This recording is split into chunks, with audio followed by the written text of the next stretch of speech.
Glória a Deus, aleluia. Louvado seja o nome do Senhor Jesus Cristo. Glória a Deus, aleluia. Louvado seja o nome de Cristo em nossas vidas. Mais uma programação aqui da Rádio Filhos do Deus Vivo. No programa e no bloco, Deus mostra a sua face. A programação da Rádio Filhos do Deus Vivo manda um grande abraço a todos os ouvintes da rádio que estão acompanhando agora a programação da Rádio Filhos do Deus Vivo. Deixa um abraço a todos, em nome do poderoso Jesus. E o pessoal da live aí, pessoal do YouTube, que Deus abençoe a todos. Vamos orar, se Deus, a gente começar a palavra? Amado Deus, querido, bendito Deus, obrigado por tudo, Senhor Deus, que esteja conosco, Pai. Não nos abandone, porque sem Ti nada podemos fazer, Pai. E esse nada, Pai, é nada mesmo. Abençoe cada lares, abençoe aqueles que estarão acompanhando, que vão ver no YouTube e que estão acompanhando agora na programação da Rádio Filhos do Deus Vivo, no bloco Deus mostra a sua face. Abençoe também, Senhor Deus, todos os lares, toda a família da terra. Senhor, contemple, Pai, a nossa necessidade, porque precisamos de Ti, Senhor. Em nome do Teu Filho Jesus Cristo. Amém. Hoje, vamos falar um pouquinho diferente nesse bloco.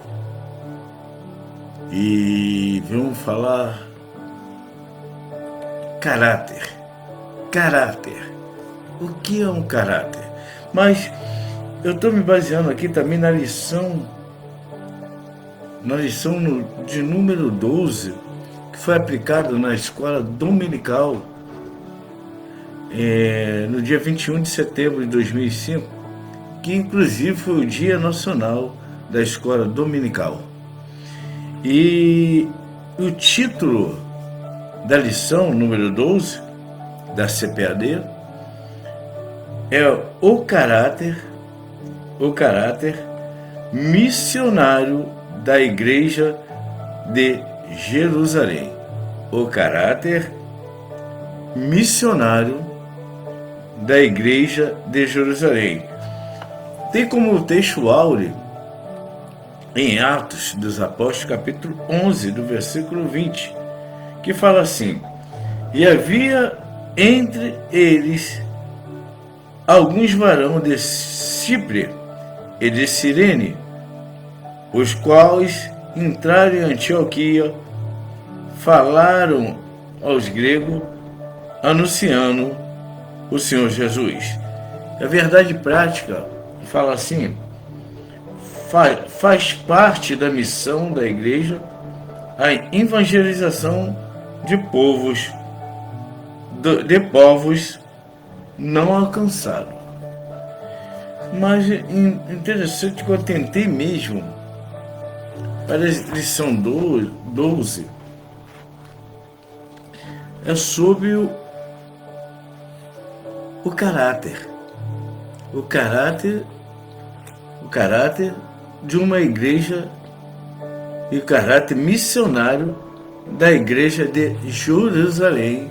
Eu frisei no caráter, porque o texto áureo está lá em Atos dos Apóstolos, capítulo 11, o texto da lição toda, da leitura bíblica em classe, está em Atos dos Apóstolos, capítulo 11, do versículo 19, estendendo ao 30, que fala, da perseguição da igreja que sucedeu por causa de Estevão,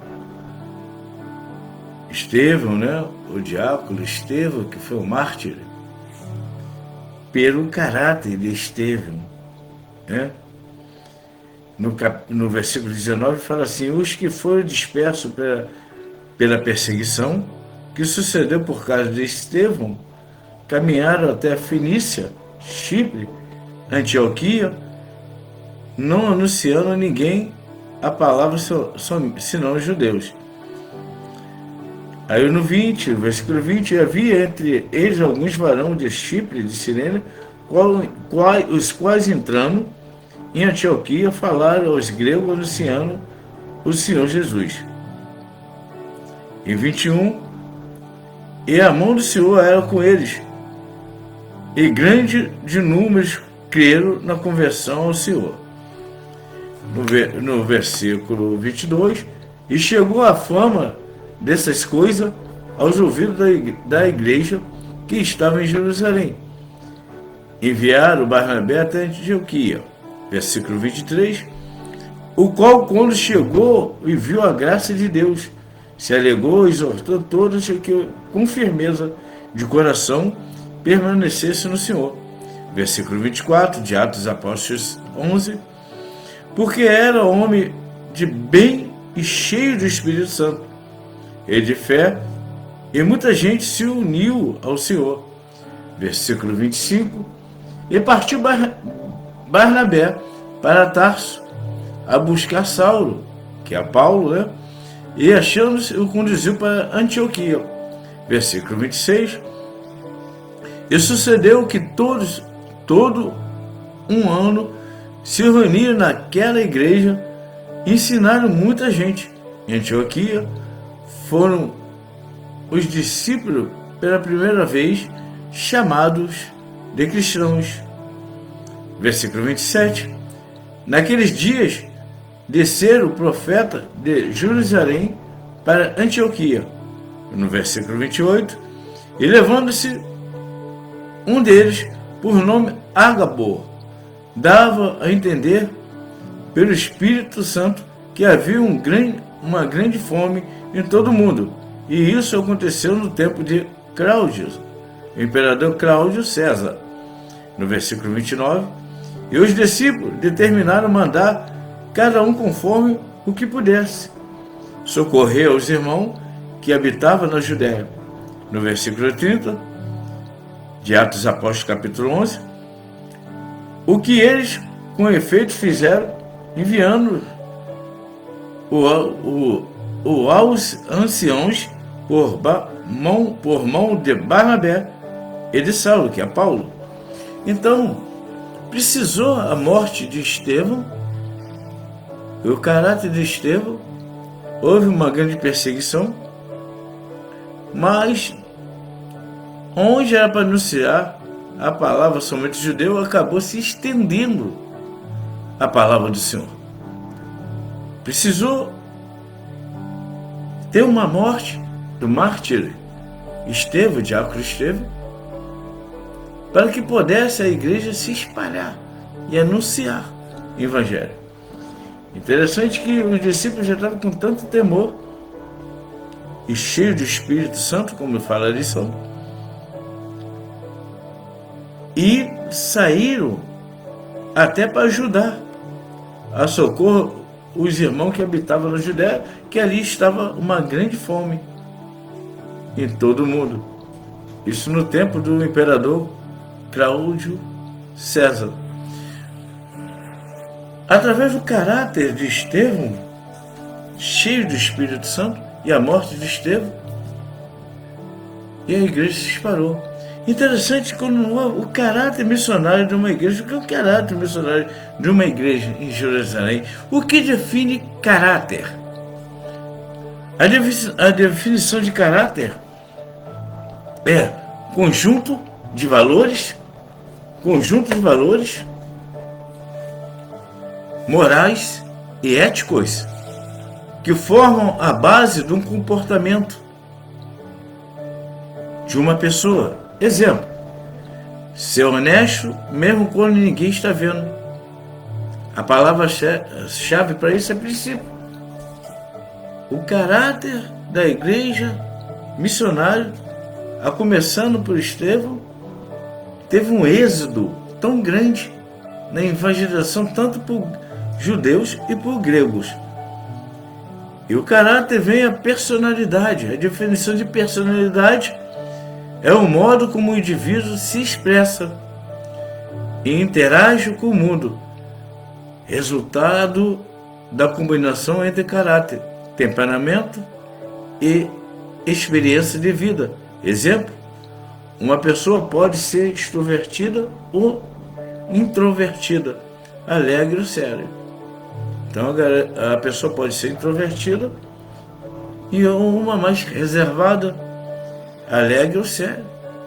Mas está ali, a personalidade está com caráter. O caráter tem que acompanhar.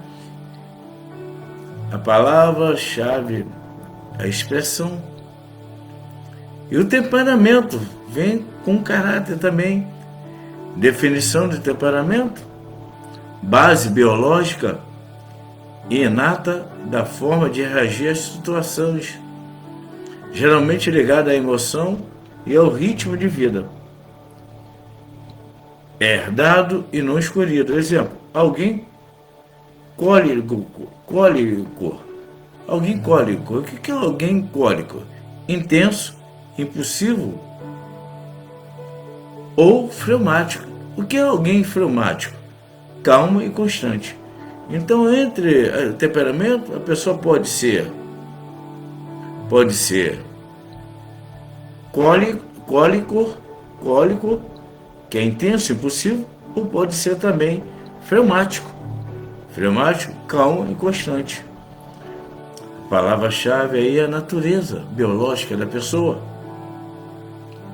Diferença resumida: temperamento, o que nasce com você. Caráter, o que você escolhe ser, moldado por valores. Personalidade, como você se mostra ao mundo, fruto da mistura dos dois. Então vamos resumir isso aí. Palavra-chave de natureza. Diferença resumida. Temperamento. O que é um temperamento aqui? Um temperamento é o que nasce com você, é biológico, nasce conosco. E esse temperamento pode ser herdado e não escolhido. E pode ser alguém cólico, intenso e impulsivo, ou pode ser fleumático, calmo e constante. Então o temperamento é o que nasce com você. É o que nasce com você e nasce comigo, né? Temperamento. E o caráter, o que é o caráter? É o que você escolhe ser, moldado por valores. E personalidade. O que é uma personalidade? Como você se mostra ao mundo. Fruto da mistura dos dois, tanto do temperamento e tanto do caráter. Interessante que a gente tem um Deus tão grande que ele forja o caráter. Possamos errar,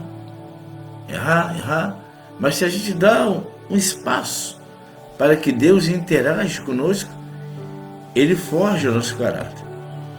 E uma vez o caráter forjado dentro dessa igreja aqui missionária de Jerusalém, e com a morte de Estevão, o evangelho foi pregado tanto aos judeus, tanto aos gregos, com convicção.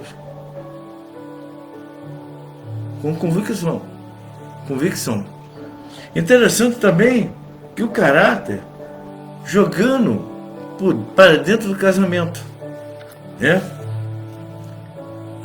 Tipo assim, casar é fácil. Permanecer casado é que é o desafio. Casar é fácil. Agora, permanecer casado é desafio. Por quê? No dia da cerimônia, tudo parece bem externamente. Mas o que está no coração sempre vem à tona. Ei, externamente pode estar tudo bem, mas o que está dentro de você, o que está dentro de mim? No dia do casamento. Embora um homem possa enganar, um homem ou uma mulher, se serve por dois, pode enganar alguém por algum tempo, se ele estiver ocultando algo interiormente, não consegue fazer por o tempo inteiro. Se tiver algo oculto, escondido, não uma forjação de caráter, de temperamento, ou você escolhe ser moldado por valores, como é o caráter, e a personalidade é como você se mostra ao mundo, fruto da mistura dos dois. Se você não deixar esse Deus moldar, você não vai enganar por muito tempo, tanto homem, tanto mulher. Quando o fascínio desaparece, você não tem nada a não ser o caráter. Quando a fascinação por alguém, para a pessoa que você está casando, desaparece, o caráter tem que estar forjado. Porque o caráter é que você escolhe ser, por valores. E a personalidade é como você se mostra. Se você casou por fascinação, quando acabar, o caráter tem que estar forjado. Muitos maridos ou esposa têm descoberto esses princípios tarde demais. E muitas esposas também. Tudo sempre se reduz ao caráter. Se o caráter, o temperamento não tiver forjado, a personalidade, que é a combinação entre o caráter e o temperamento, isso não tiver sido moldado primeiramente por Deus, e aí, como é que vai ser o casamento? Temos que pensar nisso. Todos querem estar certo, todos querem. O homem, a mulher, o casamento quer estar certo. Todos nós queremos ser aquele que tem razão numa discussão ou num debate entre amigos e principalmente dentro do casamento. Queremos ter a convicção de que estamos certos em nosso ponto de vista e correto em nossas ações. Ninguém pode estar certo o tempo inteiro. Mas como alguém pode ser correto afinal? Como alguém pode ser correto afinal? Um bom caráter é a única coisa que nos torna correto sempre. O caráter é uma questão principal da vida de uma pessoa, de um casamento, numa sociedade, em todos os relacionamentos, principalmente dentro da igreja, diante de Deus. A deficiência de um caráter é um problema. Um problema para quem? Para toda a esfera social, casamento, familiares, ministério. Isso ofende o mundo todo. Individualmente, coletivamente, como pessoa, empresa ou nação. E nações. Vou repetir, individualmente, coletivamente, com pessoas, empresas e nações. Cada geração determina o seu próprio destino, por seu respeito ou desrespeito à importância do caráter. E a igreja missionária de Jerusalém estava com o caráter forjado por Deus. E que nós buscamos ser forjado o nosso caráter por Deus para toda a esfera da nossa vida, dá certo. Tanto familiar, tanto empresa e tanto ministério, coletivamente e individual. Esse bloco da Rádio Filho das Mil foi um pouco diferente, mas foi o que Deus botou no meu coração. E que nós possamos estar forjando esse nosso caráter. E que Deus abençoe a todos, em nome de Jesus. E que Deus esteja conosco. Amado Deus, querido Pai, muito obrigado por mais esse bloco. Deus mostra a sua face na Rádio Filho das Mil. E Deus abençoe cada família, cada ministério, em nome de Jesus. Olha só, que forjamos nosso caráter primeiramente com Deus, para viver bem diante em toda a sociedade, em todo o ministério, familiar e empresas, para que o mundo seja forjado de caráter. Que Deus abençoe a todos em nome de Jesus. Sou o pastor Jorge Nunes, e ouça aí Me ajuda aí. Ouça a Rádio Filho das Vivas, a rádio feita para exaltar o nome de Deus. Fica na paz do Senhor Jesus Cristo.